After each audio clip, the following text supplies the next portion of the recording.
G'day legends, I hope that you're having a fantastic day, and so far that you're having a fantastic week. It's a Wednesday, it's hump day, you are halfway through the working week. Now legends, as always, we have a lot to go over today. Of course, we will look at the maps, I'll show you geolocations, and I'll overlay other maps to see where there are claims around occupied or liberated areas. Then I want to talk at length about negotiations, possible scenarios for the war ending, and we need to talk about gas, what's happening between Slovakia, Hungary, Ukraine, and I also want to talk about oil and just extend on some comments made about President Trump last week and how OPEC and the US and Russia, they can influence oil prices by inflating or deflating this through the amount of oil that they put out. And what Trump, I believe, is looking for with OPEC is to inflate the amount of oil put onto the market, so then that deflates the price per barrel, which of course the price per barrel of oil can definitely have an effect on Russia's ability to continue financing the war. But nothing comes without consequences. So we'll go over that at length. I also want to go over some hybrid warfare stuff in the beginning, so there may be a slightly long introduction. But legends, yesterday, sadly, we lost our family dog, Zena, a beloved member of the Williams family.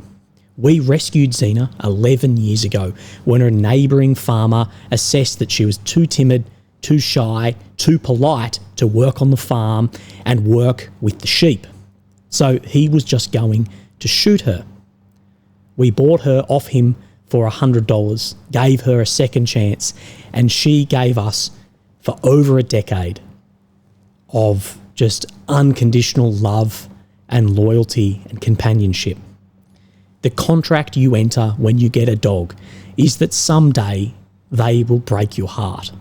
But the love, the loyalty, the companionship that they give you over their short lives is 10 times more happiness than the pain of saying goodbye.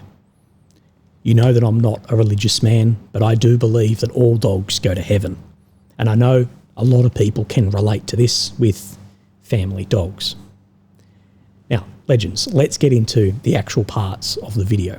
So, I was reading some parts because I make notes in all my books and then I review the notes so I don't forget. I was making some notes of this book, Afghanistan, and this is really, really fantastic. If you get the opportunity to read it, you absolutely should. And I was recommended this when I made some comments which weren't in line with some of the historical elements of what happened with the Russians, the Soviets in Afghanistan. And one of the big things I saw reading this and going back through the notes was, if the Western generals looked at these failings, we should have never entered this, because the amount of similarities is actually unbelievable. But looking over this, I was actually thinking about what has recently happened in Syria. Of course, with a massive change of power and the Russians basically pulling out and abandoning. And what I thought was, the Western agencies, the Ukrainians, they were hoping for the opposite of this. We know that there's a lot of influence going into those militant elements in Syria, from drone operators to intelligence to airstrikes, all of this. And that Russians abandoning Syria was, in my opinion, definitely not the goal for Ukraine and the West. What they were hoping is that the Russians would commit more forces to combat an impossible insurgency, therefore alleviating and relieving how much they can put towards the war in Ukraine. And nothing takes up more resources, more time, energy, and money than fighting ideological insurgencies. We found this out in Vietnam. The Russians found it out in Afghanistan. We also found it out in Afghanistan. And recently, Israel is learning this, or has learnt this, the hard way with the ceasefires, especially in Gaza. If you'd like me to talk more about that, I can. But there's a great quote from Mr. Henry Kissinger that says, "The insurgent wins if he does not lose. The counterinsurgent loses if he does not win." And this plan that I believe was in action didn't work. Yes, Russia has lost influence or some influence in the Mediterranean and areas in this side of the world. But I believe overall Russia made the right move by not committing. As unpopular as that is amongst their veterans and the money wasted and the time and their pro-Russian government there, the effects of getting drawn into potential decade-long counterinsurgency conflict, which we know how that typically ends, just billions or trillions of dollars, to having basically the same effect as if you never went in. One thing, though, in this is there could be potential for these actions and support in Syria to backfire. Now we know we've got commitments into Syria, which inevitably will likely go to shit again. It's like if I was China right now, looking at the US, their messaging and where they're wanting to clean things up, if I wanted to have a huge effect on America militarily and financially, I'd be arming the cartels to the absolute teeth. And I believe this was the plan for then those militant elements against then the Assad government backed by Russia to try and draw Russia into something larger. Speaking about China, it was widely assumed that yes, China have the industrial edge over America and the West, just the ability to pump out the amount of ships, tanks, bullets, all of this, and that they also had more men. But that we always had the edge in technology, especially in artificial intelligence. Yesterday, with the launch of DeepSeek AI, this was proven incorrect. And of course, we've seen the American stock market react to this. I'm having a podcast in about a week. I start chemo next week, So then the week after, there will be a podcast with a gentleman speaking about what protracted war with China would look like and how that factor of AI will have an effect if there was protracted conflict or more of a cold war or hot war in some different scenarios. So we'll go over all of that. But legends, let's jump onto the maps. Here, of course, we have Ukraine in the center of your screen, the capital of Kyiv. The red areas occupied since 22, the purple since 2014. Of course, on this map, red check, that is indicating ground that Russia is occupying over the past 24 hours. Now, let's come into Chasiv Yar, and I have a geolocation to show you. So there's been a lot of talk about Chasiv Yar. What it seems like, and I'm seeing the most amount of maps sort of confirm this, is that the Russians at one point moved out and occupied all of these western blocks, and that there has been successful counteractions by the Ukrainian forces to actually push back the Russians in this area, potentially this area too, but this area is still being shown on the deep state map as red just here, but there are Russian maps saying that the Russians were pushed out of there. So again, it's hard to know exactly what is happening in here. This area hard, this area down in here, it seems that a lot of this is coming under Russian occupation. But I want to show you again, we have here with a geolocation. So this is then Chasiv Yar. We see this high point in here. Now, I'm not going to show you all this footage, but we see Russian infantry moving up on these fortified positions on one of these spoils. What the spoil is just basically dirt you've dug out of a mine, but it creates a mine, and it creates high points in some of these areas, saying that the Russians or the Russian soldiers took that over. So let's look at then where this is geolocated.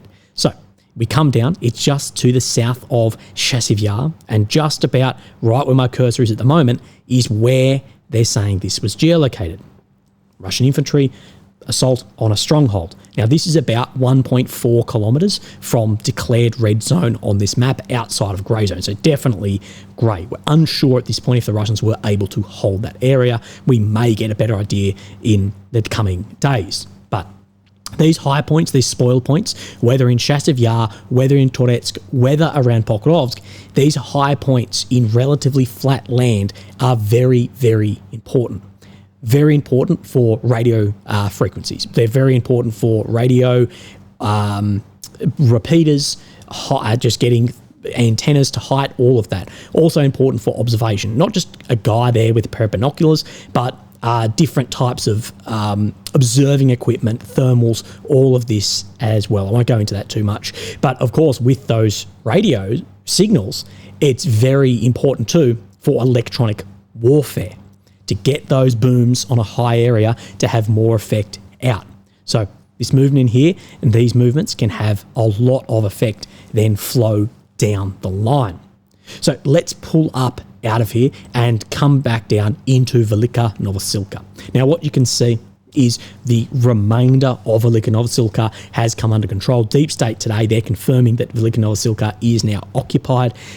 The amount that was in grey zone was so little, I was happy to call it occupied at that point.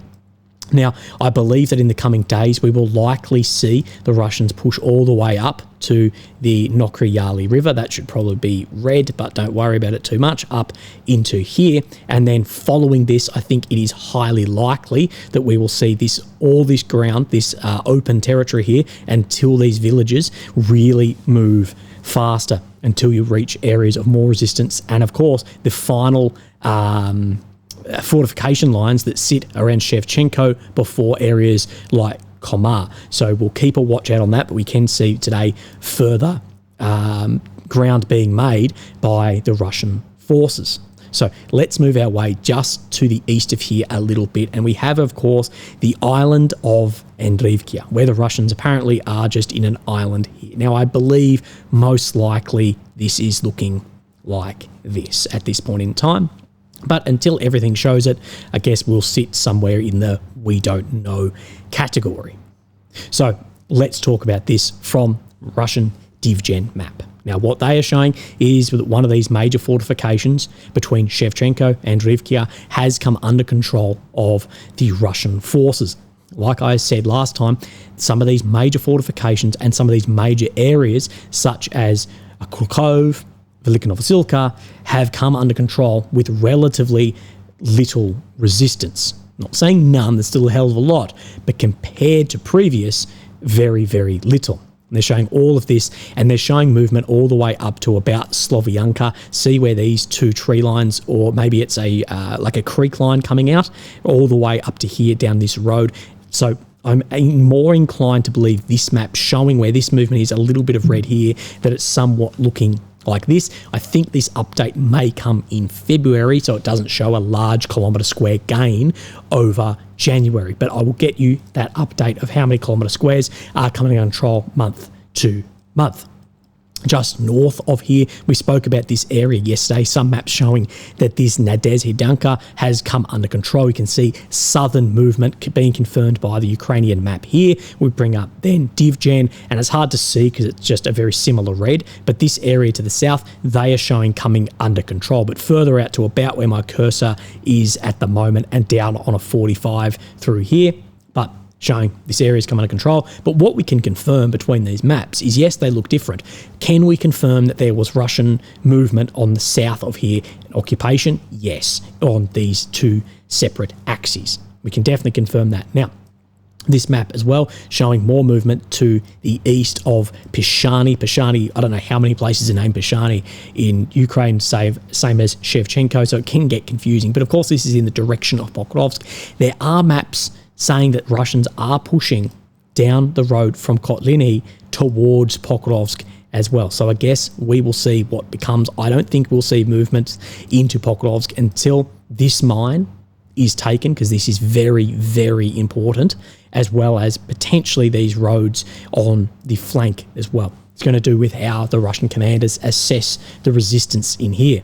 We can see, though, this becoming the western flank. On the eastern flank, the Russians have further improved their position around Badanivkia, and of course up to this major intersection here. Of course, we saw Ukrainian engineering teams then collapse this bridge that crosses the overpass here. This is very, very important, of course, between Pokrovsk, Konstantinivka, and Toretsk as well. So once you see falls of that, you may see things speed up and slow down.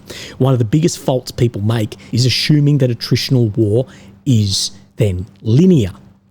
Let's come up into Dovrychnya. Now, we reported on this yesterday, but I think we should go over it again because there are more maps now showing. This is from Military Summary.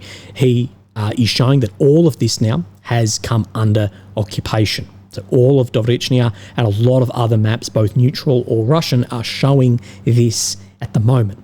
So let's talk about what is happening here. And this tells us something. Whether Dovrychnya has come under complete occupation or not, the crossing of Oskil tells us something. And someone yesterday in my comments correctly pointed out that this successful crossing was one of the best examples of the lack of Ukrainian reserves.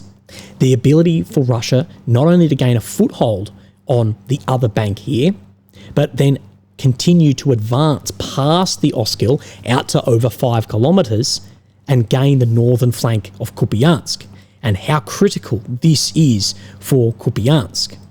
That if Ukraine had a number of reserves, they would have absolute priority in launching counter-attacks into here to try and stop this, especially as they would have the advantage of Russia conducting a large obstacle crossing across the Oskil, and that hasn't occurred. So this is one of the best examples of how dire the reserves and manpower actually is the success of this crossing across, of course, the large obstacle of water crossings, which are an absolute nightmare, and how critical the loss or just getting the flanks of Kupiansk would be. So absolutely, like I've been saying on that area, keep an eye on that area as much as anywhere.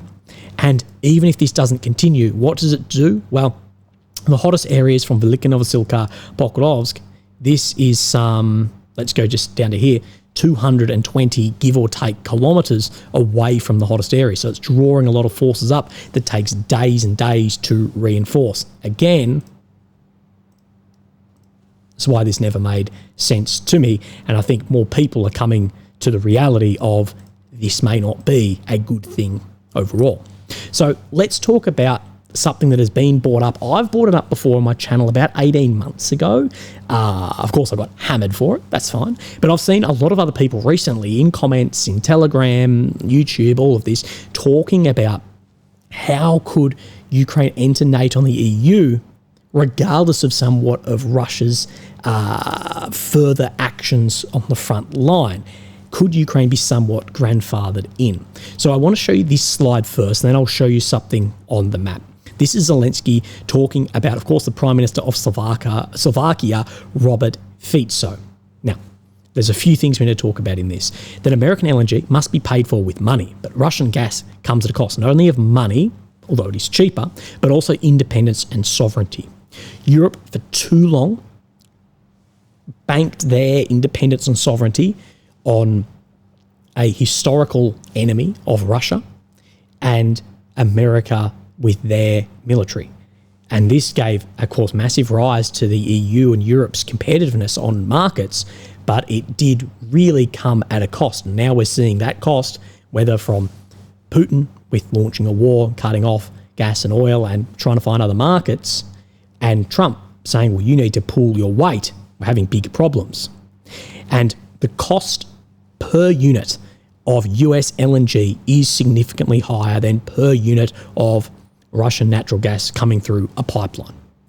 Think of this. Is it easier to water your garden with a fucking hose or fill up a bucket and pour it on your plants? But what EU leaders will say when they say the cost is lower, they're not referring just to money. Well, they're not referring to money. They're referring to the cost is lower because we keep our independent sovereignty, we keep it all in-house. The cost further down the line geopolitically is lower. The word cost people think of as money. The question here is, though, is can the EU remain competitive on international markets with raised energy costs? And what we see is, look at like Australia's car industry, look at the lowering of other car industries, just for an example in the West, is we're already slipping on being competitive as other countries then rise up and industrialise more. So can Europe keep up with this? Will their products, will their energy, gas have this effect? Can they remain competitive? Yet to be seen, but I'll talk about it with economists. Zelensky says, but not Mr. Fico, or Mr. Fico. I always pronounce it. It's because I'm reading it. he chooses Moscow over America and other partners who can supply his country with gas on commercial terms. But of course, much more expensive to the citizens of Slovakia to get American LNG than from Moscow. This is his mistake. Everyone in Europe must think long-term and foster relationships that strengthen our nations. And this comes after Robert Fico has threatened to block all, I've written EU here, but EU aid to Ukraine if gas transit through Ukraine from Russia is not restored. Now, of course, he has the powers to do that, but can he realistically do it with the power that the other states have back on him? This is yet to be seen. But of course, it's going to be a huge, huge point of friction recently. So we will see. But of course, why I point this out is, of course, there's friction between Ukraine and EU, NATO states. And of course, Ukraine is looking for, and if Ukraine don't enter the EU or NATO, even if the war ends now, even if it ends and Russia pull back, the post-war attrition could be catastrophic. This is something that people bring up again and again. And I've just drawn this really, really rough. So of course, we have Slovakia and Hungary, two countries which can cause massive friction for entry into NATO and the EU. And of course, we have Russia out here doing the same bloody thing. They're not in it, but of course they've launched a war to be against Ukraine entering NATO at least. I believe entering the EU could be actually in Russia's favour because of the cost it's going to take for rebuild and the movement post-war attrition here as well. But let's not talk about that. There are growing talks that something like this could actually navigate Hungary, Slovakia, other countries who may be able to veto Ukraine into the EU or NATO. And as well, get around Putin saying Ukraine cannot be in NATO. It's essentially what I quote, doing a Putin, so moving into occupied areas, but in reverse. And what am I talking about? Well, people are saying, could an area of Ukraine come under Poland borders, but be an autonomous region of Ukraine? Essentially being grandfathered into NATO and the EU by official Polish borders, just expanding, but otherwise completely independent. On this, and I'm not a lawmaker, I don't know if Slovakia or Hungary would have any power if there was like a soft invasion, like a welcome invasion to, we're going to remain autonomous, we're still our region, but undertaking some of this. Many people are talking about this. And of course, any deals that Putin has that Ukraine cannot enter, well, it's not going to be the same thing. And of course, Article 5 then will come up. And some people are talking that the Dnipro would be then the borderline for this. And between, of course, Dnieper River and the occupied territories and Russia's border would be some sort of DMZ, not in Article 5, in control of the Ukrainian forces, but there wouldn't be long-range weapon systems, whatever, in here. And that essentially it's like grandfathered in without having to change laws, requirements, all of this, because for Ukraine to get to the minimum requirements of NATO and the EU, and except if exceptional circumstances and changes are made, is going to be very, very difficult, if not impossible, with the damage, everything that Russia has done in the occupation here. So many people are talking about, could something like this be a reality? And at this point in time, we don't know. But what we do know is that it is looking like Ukraine does not have militarily the power to take back these territories. But with those territories occupied, with economic challenges, all of this, the ability to enter those alliances is very, very difficult too. So could it be somewhat grandfathered in? I don't know. It's just worth presenting the idea that many people are sort of talking about at the moment. So Zelensky has spoken about Putin. Today, Putin once again confirmed that he's afraid of negotiations, afraid of strong leaders, and does everything possible to prolong the war. So again, this goes against a lot of what has been said before. And I think Zelensky is here sort of suggesting that prolonging the war is in Russia's favour militarily, which I do agree with, but saying that he's afraid of negotiations. And we'll look at some of the comments that Putin has made. But what I'll say is Putin has been very open about being willing for negotiations for now years. The reason he's, at the moment very open to negotiations is he knows that he would be currently entering that negotiation in a position of power, and that he would likely achieve further goals without further cost to his military or economy. that's what you get being in a position of power at the moment. That's why I believe he's open to it, because he could take this without firing a single bullet. Ukraine, on the other hand, Zelensky, they have made it illegal to negotiate with Putin. And Putin talks about this a lot. Putin has said on the January the 28th, negotiations can be held with anyone. But due to Zelensky's legitimacy, he has no right to sign anything. Of course, Zelensky has gone over his term as the president. Martial law, it's somewhat interpreted incorrectly. At least my reading of the Ukrainian law on this is that martial law gives the ability to extend presidency, but it doesn't, like some will say it's illegal to hold elections. That's, in my opinion, my reading, no, it's not illegal to hold the election. You just don't have to if you don't want to. But Putin, of course, questions the legitimacy of President Zelensky, but also, now that it's illegal, what Putin has brought up and said, but if something is signed and your law says it's illegal to negotiate, can you turn around in a year and go, well, look, this was signed outside of our laws?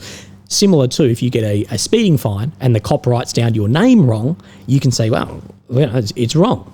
If Zelensky wants to take part in talks, I will delegate people who will conduct such talks. But the key issue is the ultimate signing of the documents. So we'll go over more of this. Now, Zelensky says there is a chance to achieve real peace, but it is Putin who is doing everything in his power to either continue large-scale killings or secure a pause in order to continue hybrid attacks while preparing for a new full-scale invasion. Again, the Kremlin, Putin, they have said they are vehemently against taking a pause in this war because they accuse Ukraine of doing the same thing, that a pause, a limited ceasefire, would then just allow them to get back on their feet and move forward. At this point in time right now, who would a limited ceasefire for the war then to continue benefit more? In my opinion, definitely Ukraine, as Russia has the momentum. That momentum would be stopping. Now, world leaders should take into account the mistakes of previous years, as well as the mistakes of those leaders who are no longer on the stage. Putin has significant capabilities to disrupt global stability, although we all were told it was collapsed, but he is too faint-hearted to withstand real pressure from strong leaders.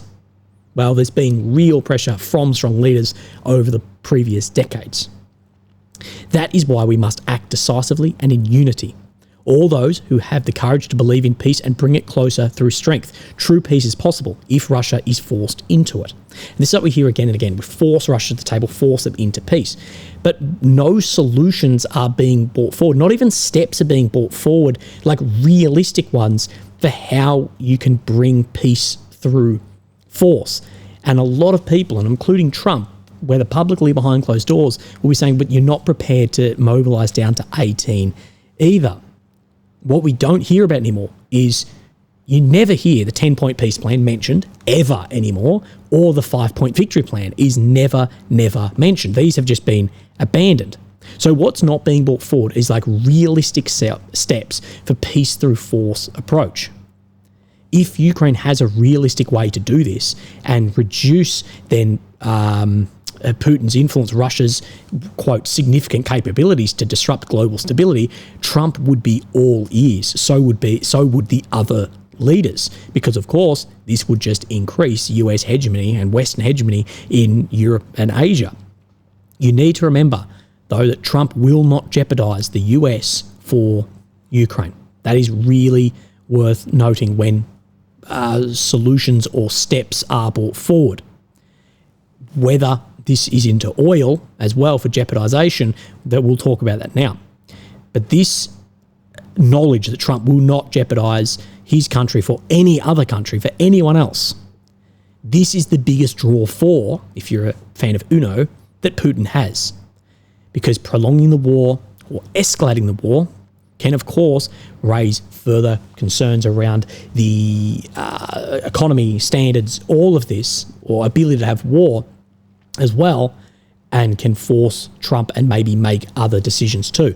I think escalation of weapon systems looking to prolong the war will have more of an effect on a more nationalist leader like Trump than a more progressive leader or postmodern leader like Biden. You didn't ever hear Biden really seriously talking about the dangers of nuclear weapons, and you hear guys like Trump and Musk talk about that over periods of time a lot.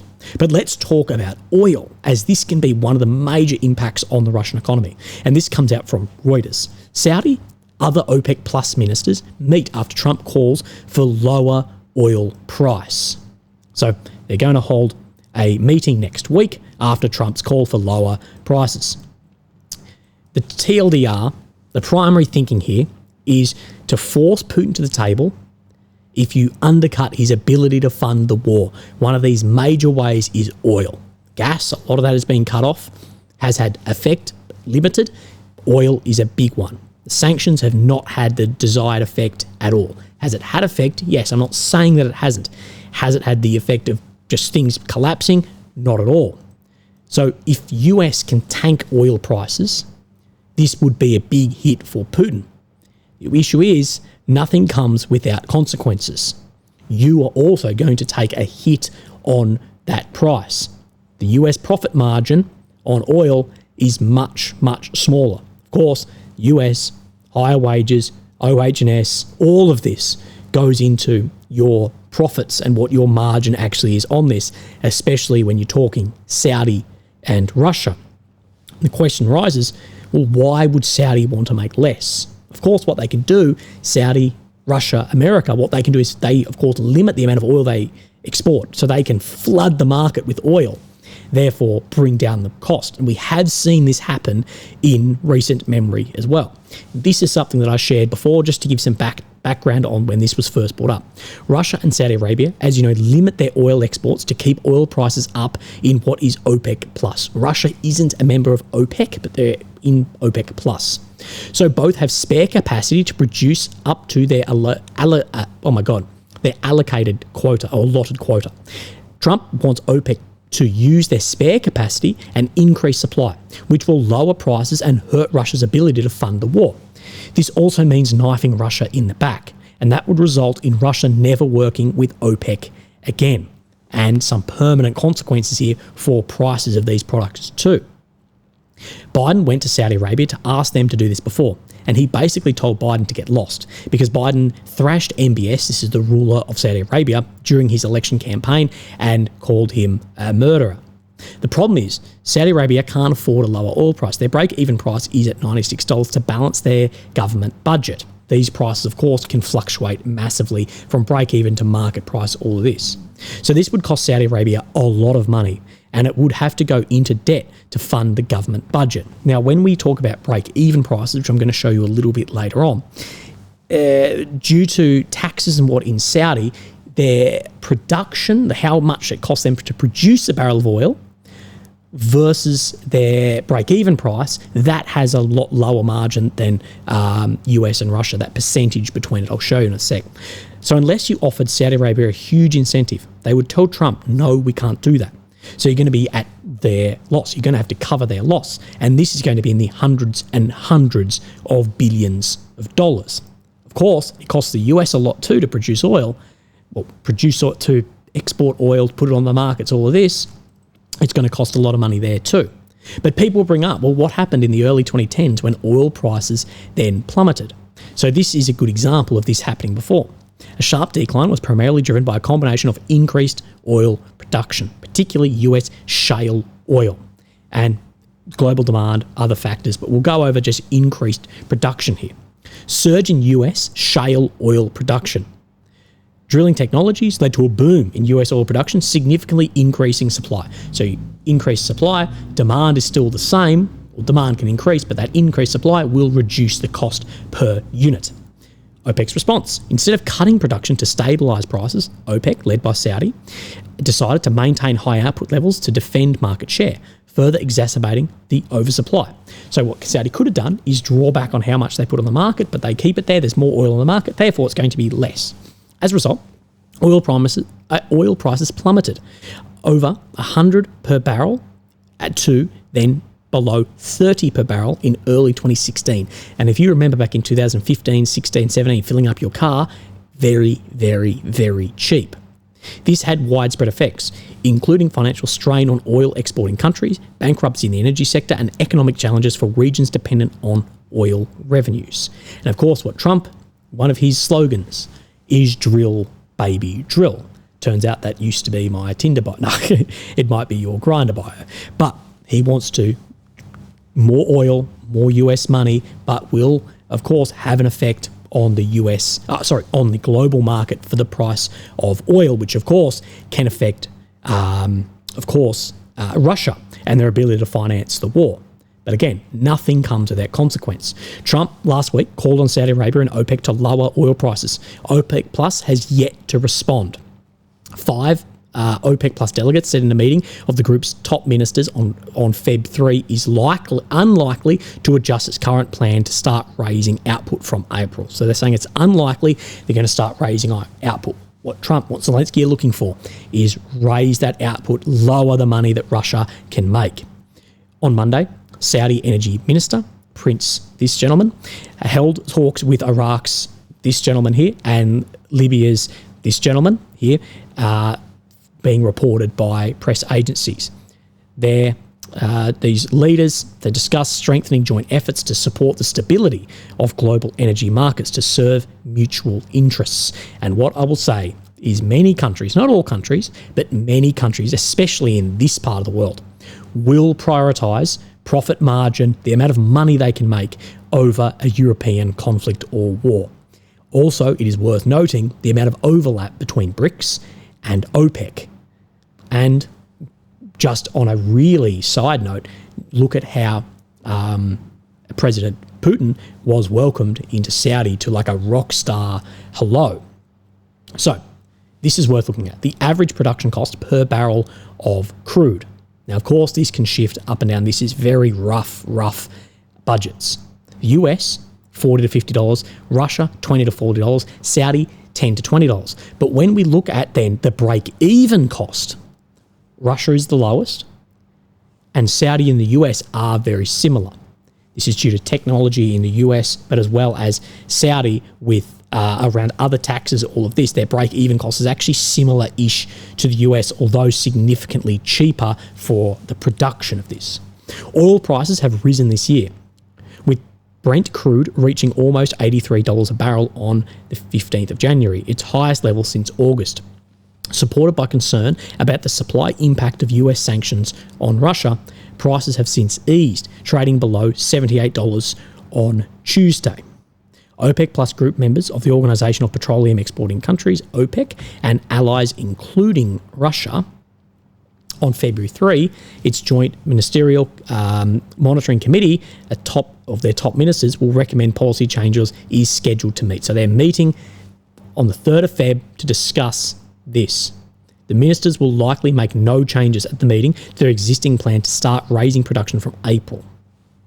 OPEC Plus members are currently holding back 5.86 million barrels per day of production. So, of course, holding this back, keeping that price up. Like we spoke about in this slide here, is you're asking the Saudis to flood the market with oil but make less on each barrel. The question is going to be, their thing is going to be, well, what have you done for me lately? You know, how are we going to make that on top? Asked about Trump's comments, Saudi economy minister told a panel at the World Economic Forum at Davos on Friday that Saudi Arabia and OPEC were seeking long-term oil market stability. So if you're looking for long-term oil market stability, I don't think that that's going to be flooding the market with oil to affect Russia and their war in Ukraine. How much do the Saudis care about that compared to making massive hand-over-fist billions or trillions of dollars? A lot less. Sanctions, BRICS, OPEC, overlap. The US's global hegemony against oil and gas and everything, including now even AI, has definitely drawn back from maybe its peak in the early 2000s or late 90s. And I believe a lot of Trump's policy and the way he acts is as if America still had that dominance. And look, I'm using DeepSeek here, and this is just a sign of that. Is the US still dominant? Yes, absolutely.